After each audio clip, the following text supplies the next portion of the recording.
Okay, kita nak pergi swimming sekarang, kita dah siap. Okay, Bumil nak pergi swimming. Hari tu aku test, aku pergi swimming, aku punya lipstick hilang, mascara hilang biasa. Okay, tapi aku punya base memang masih utuh. So aku nak tengok adakah benda tu benar. Bersama si kecil. Tu dah pergi dah gede. Ya, okay, so aku lupa nak record. Yang ini aku baru separuh mandi, basah dah semua. So kita akan tunjuk lagi yang kita betul-betul menyelam. So far macam ginilah lagi muka aku. Tadi aku dah menyelam dah.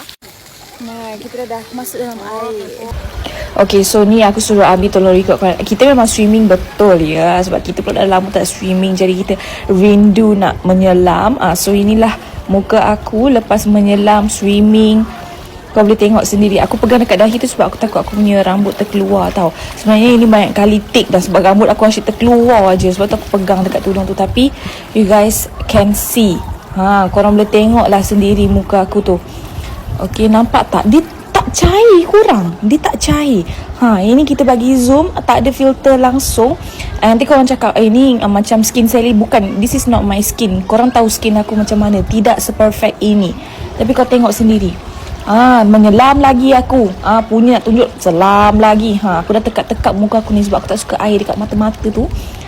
Kenapa tak? Aku dah sentuh-sentuh. Aku dah macam rap-rap dia sikit. Dia memang masih lagi utuh. Melekat dekat situ.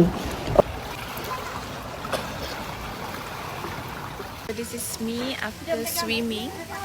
Kau tahu tak apa rasa dia? Lepas kau keluar pada air, lepas kau biarkan dia kering, macam kau baru lepas makeup. Faham tak? Dia macam kering yang macam matte, macam kau baru lepas pakai loose powder.